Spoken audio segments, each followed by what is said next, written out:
Well, Bob, I'm here for a very special occasion with Toyota and AARP. Can you tell us what's that about, please? Yeah, we have a long association with AARP.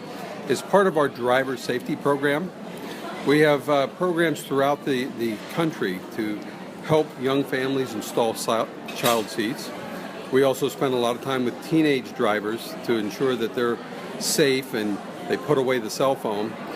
And with AARP, we have a mature driver re-education. So it's available for anybody at no charge that is over 50 years old that like to come in and hone their driving techniques. So last year we had 472,000 people join us in AARP around the country just to tune up their driving skills. So that's a very big responsibility nowadays with car manufacturers because there's like so much technology coming into the cars, and both for younger drivers, like middle-aged drivers and older drivers. I mean, like, it's hard sometimes to learn all the technology that you guys have put into the cars. Yeah, and we're working to make our cars safer every day. You know, there's a lot to be said in the media about the autonomous car, and that's coming into our future. And that technology is real. It's getting very, very good. That we're using this technology to make our vehicles better and safer. We almost look at it as this technology is like having a co-driver. Yeah. So, you know, to avoid accidents, or if in the case that there is an accident, to mitigate the damages. So technology, we believe, can get us to a future where there's no traffic fatalities. And as outlandish as that may seem, we really truly believe that technology can deliver that. So we're working on that front, but we're also working on the safety of the driver. Yeah. So in general, what's the approach of Toyota? Because different car manufacturers have different approaches of this issue, the autonomous driving thing.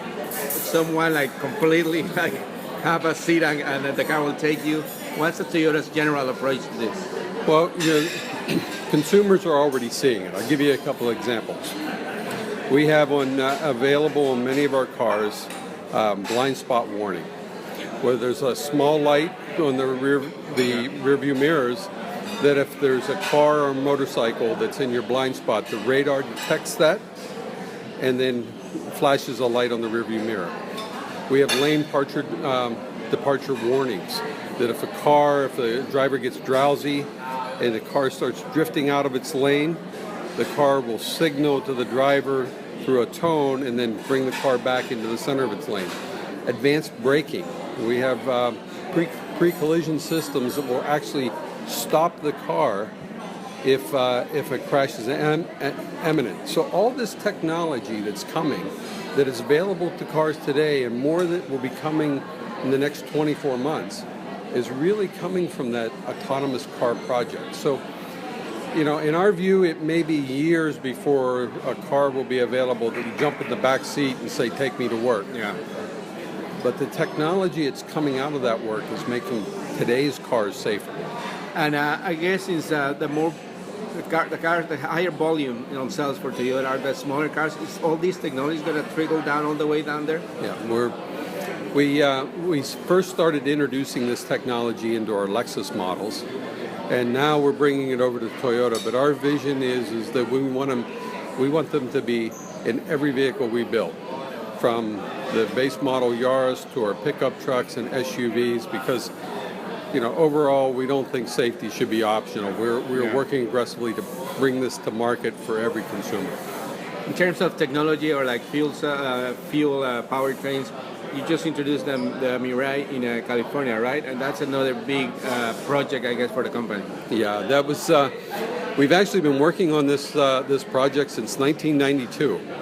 It was 92. So over 23 years, and it was developed at the same time as Prius, but it was over 23 years of research and development and substantial amount of hours and R&D dollars. But essentially what we developed is a vehicle that can drive 300 miles on a tank full of hydrogen, so it's very equivalent to a gasoline engine. Takes 2 to 3 minutes to recharge it, drives and accelerates like a normal vehicle, but the only thing that comes out of the tailpipe is a little bit of water vapor. It's almost like a steam. And it does that by combining hydrogen and oxygen and produces its own electricity. So I tell my friends, the Mirai that's coming to the market is an electric vehicle. But the difference is that electric vehicles today depend on large, expensive batteries that take a long time to recharge. The Mirai actually produces the electricity on board. So it's not dependent on plugging it into an outlet for 8 hours. So you have that on a kind of pilot project in California. I mean, it's a reduced market because of the infrastructure mainly, right? Yeah, so one of the things is, hydrogen is the most abundant element in the universe. And it's used heavily in industry. Many industries use hydrogen, but it's not readily available to retail consumers. So there's actually two markets we're working with. First is the state of California.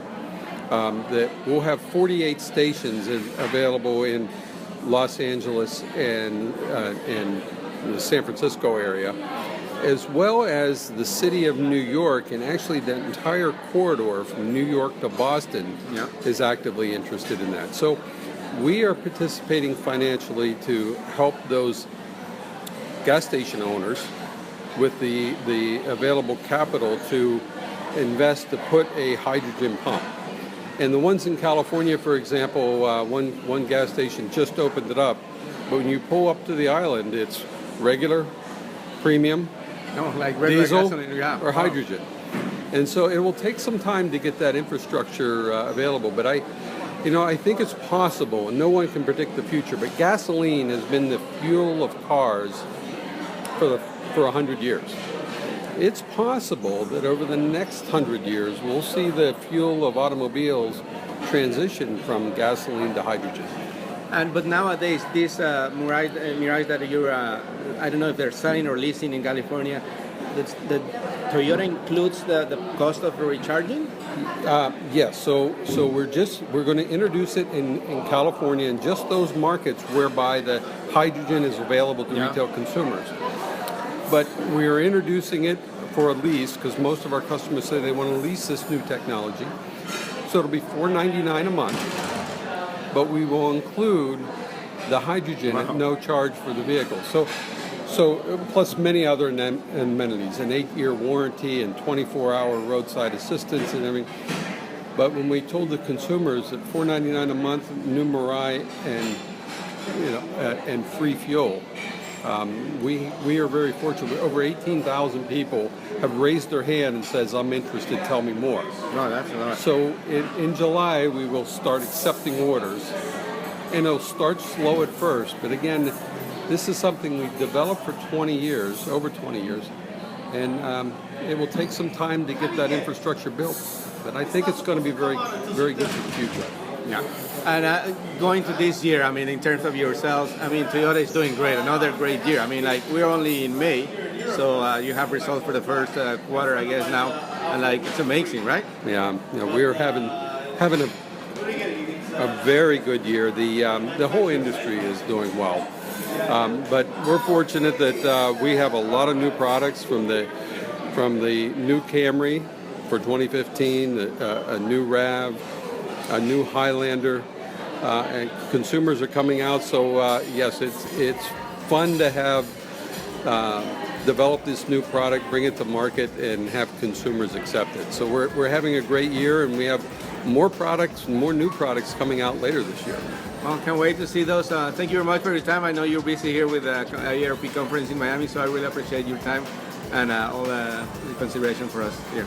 My pleasure. Thank you. Thank you very much. Bye. Thank you.